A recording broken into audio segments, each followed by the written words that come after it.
Electrohomoeopathy के अध्ययन के क्रम में एनाटॉमी और फिजियोलॉजी का जो क्रम चल रहा है उसमें कल वाले वीडियो में हमने आपको सेल के बारे में, सेल संरचना के बारे में हम बताए थे, जिसमें आपको कल सेल क्या है, सेल मेम्ब्रेन क्या होता है और सेल में एक तरल पदार्थ जिसको कोशिका द्रव या साइटोप्लाज्म कहते हैं उसके बारे में हम आपको बता दिए थे। आज हम सेल में पाए जाने वाले एक बहुत इम्पोर्टेंट प्रमुख अंग न्यूक्लियस है ना, न्यूक्लियस देखिए ये कल वाले व्यू में आपको ये सेल है और सेल के सबसे बाहरी लेयर को हम सेल मेम्ब्रेन कहते हैं और सेल के अंदर साइटोप्लाज्म यानी आपको सेल द्रव्य, कोशिका द्रव्य जिसको कहिएगा, तो कोशिका द्रव्य में पाए जाने वाला एक संरचना, गोलाकार संरचना होती है जो साइटोप्लाज्म में सेल के मध्य में स्थित होती है। एक गोलाकार संरचना होती है जिसको हम केंद्रक कहते हैं, है ना। और यह संपूर्ण सेल के अंदर होने वाले क्रियाओं को कंट्रोल करता है केंद्रक, है ना। और केंद्रक में एक मुख्य रूप से हम देखें केंद्रक में कौन कौन से आपको मतलब ऑर्गन पाए जाते हैं। केंद्रक में आपको प्रोटोप्लाज्म का एक भाग जिसको न्यूक्लियोप्लाज्म कहते हैं, है ना, या केंद्रक द्रव कहिए, है ना।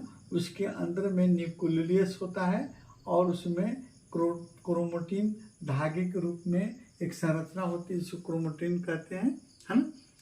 तो सबसे पहले हम देखते हैं केंद्रक जो है आपको जिसको न्यूक्लियस कहते हैं, आपको ये क्या करता है, सेल के अंदर जितने भी आपको ऑर्गन हैं उनकी क्रियाओं को नियंत्रित करता है। ये केंद्रक जो है एक बाहरी पतली झिल्ली से, दोहरी झिल्ली से घिरी रहती है ना, जिसको हम न्यूक्लियर मेम्ब्रेन कहते हैं, है ना। अच्छा, और न्यूक्लियर मेम्ब्रेन बना कौन से होता है? न्यूक्लियर मेम्ब्रेन बना होता है लाइपोप्रोटीन की बनी होती है और इस न्यूक्लियर मेम्ब्रेन में छोटी छोटी छिद्र होती है ना। इस छिद्र के माध्यम से साइटोप्लाज्म से कुछ आवश्यक पदार्थ आपको न्यूक्लियोप्लाज्म में जाते हैं और न्यूक्लियोप्लाज्म से कुछ आपको आवश्यक पदार्थ साइटोप्लाज्म में जाते हैं, मैंने आदान प्रदान होता है। और ये न्यूक्लियर मेम्ब्रेन जो है आपको उसमें डिसाइड करता है कौन सा पदार्थ जा सकता है बाहर, कौन सा नहीं जा सकता है, इस पर ये अपना नियंत्रण रखता है। अच्छा, न्यूक्लियस में एक जेलीनुमा तरल पदार्थ होता है जिसको हम न्यूक्लियोप्लाज्म कहते हैं, है ना। न्यूक्लियस के अंदर में एक जेलीनुमा तरल पदार्थ होता है, उसको हम क्या कहते हैं? न्यूक्लियोप्लाज्म कहते हैं। और न्यूक्लियोप्लाज्म में आपको न्यूक्लियोप्लाज्म एक तरह का प्रोटोप्लाज्म है, यानी प्रोटोप्लाज्म का ही रूप है। और इस तरल पदार्थ में क्या क्या पाया जाता है? Lipid, RNA, ribonucleic acid, DNA, protein, enzymes और मिनरल्स इसमें पाए जाते हैं। किसमें? आपको न्यूक्लियोप्लाज्म में, है ना। और इसमें एक धागे के समान, एक जाल के समान फैली रहती, धागे के समान जाल के रूप में फैली रहती एक संरचना होती है जिसे हम क्रोमैटिन के नाम से हम जानते हैं, है ना। और यहीं पर आपको प्रोटीन एवं आरएनए मिलकर आपको राइबोसोम का निर्माण करते हैं, है ना। राइबोसोम का निर्माण करते हैं कौन? प्रोटीन यहीं पर, यानी इसी क्रोमैटिन पर आपको प्रोटीन और आरएनए मिलकर राइबोसोम का निर्माण करते हैं। सेल डिवीजन के समय, है ना, सेल डिवीजन के समय यही क्रोमैटिन तंतु जो है इसका आकार छोटा हो जाता है, मोटा हो जाता है और यह क्रोमोसोम के रूप में जाना जाता है। और यही क्रोमोसोम जो है आपके, है ना, आनुवांशिक लक्षणों को माता पिता से बच्चों में आपको ले जाता है। और न्यूक्लियस में एक और छोटी गोलाकार संरचना होती है जिसको हम न्यूक्लियोलस कहते हैं, है ना। और ये न्यूक्लियस ये भी कुछ प्रकार के प्रोटीन का निर्माण करता है। अब दूसरा इसका भाग हम देखते हैं, सेल के अंदर पाए जाने वाले जो भी ऑर्गन है उसमें एक और ऑर्गन है जिसको हम इंडोप्लाज्मिक रेटिकुलम कहते हैं। तो इंडोप्लाज्मिक रेटिकुलम कहाँ होता है? देखिए, इस सेल आपको न्यूक्लियर मेम्ब्रेन से निकलकर और सेल मेम्ब्रेन, न्यूक्लियर मेम्ब्रेन से निकलकर सेल मेम्ब्रेन तक फैली हुई एक चपटी नलिका के रूप में आपको संरचना होती है, चपटी नलिका के रूप में संरचना होती है। और कहाँ? ये न्यूक्लियर मेम्ब्रेन से निकलकर और सेल मेम्ब्रेन तक फैली रहती है। ठीक है। और ये जो है इंडोप्लाज्मिक रेटिकुलम दो प्रकार के होते हैं। एक होता है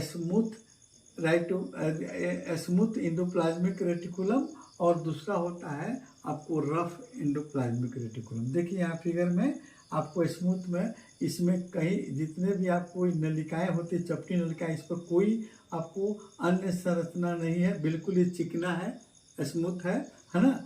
और ठीक उसी प्रकार यहाँ पर देखिए, ये आपको रफ इंडोप्लाज्मिक रेटिकुलम है। तो इस रेटिकुलम वाले भाग पर है ना एक छोटी छोटी संरचना पाई जाती है और उसको क्या कहते हैं हम, आपको ये आपको पाए जाने वाले संरचना क्या कहते हैं, आपको राइबोसोम चिपके रहते हैं। ये राइबोसोम यहाँ पर चिपके रहते हैं इंडोप्लाज्मिक रेटिकुलम पर, इसीलिए रफ आपको इंडोप्लाज्मिक रेटिकुलम कहा जाता है। अब देखिए, इसके बाद में हम देखते हैं ये इंडोप्लाज्मिक रेटिकुलम जो है आपको ये प्रोटीन और फास्फोलिपिड से बनी होती है। किसी से बनी होती है? प्रोटीन और फास्फोलिपिड से बनी होती है। और इसका और काम का स्मूथ इंडोप्लाज्मिक रेटिकुलम जो है ये आपको कोलेस्ट्रॉल और आपको लिपिड का निर्माण करता है। स्मूथ इंडोप्लाज्मिक रेटिकुलम जो है आपको कोलेस्ट्रॉल और आपको लिपिड का आपको निर्माण करता है। उसी प्रकार आपको ये रफ इंडोप्लाज्मिक रेटिकुलम जो है आपको न्यूक्लियस से निकलने वाले राइबोसोम है ना जो चिपके रहते हैं, ये आपको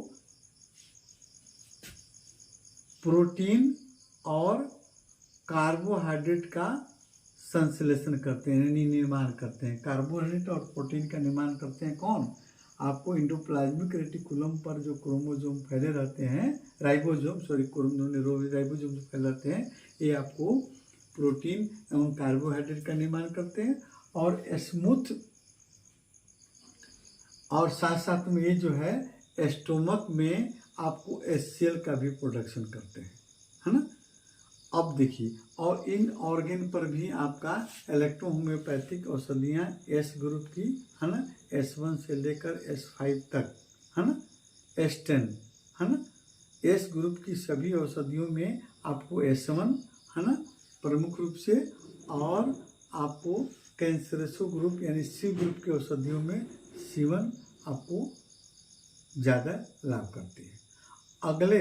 कल वाले वीडियो में हम आपको बायोटी के जो ऑर्गन है आपको माइटोकॉन्ड्रिया है ना, गोल्जी ऑपरेटस और राइबोसोम, लाइसोसोम के बारे में हम अध्ययन करेंगे और उस पर कौन कौन सी इलेक्ट्रोहोम्योपैथिक औषधियाँ कार्य करती हैं इसके बारे में हम लोग जानेंगे।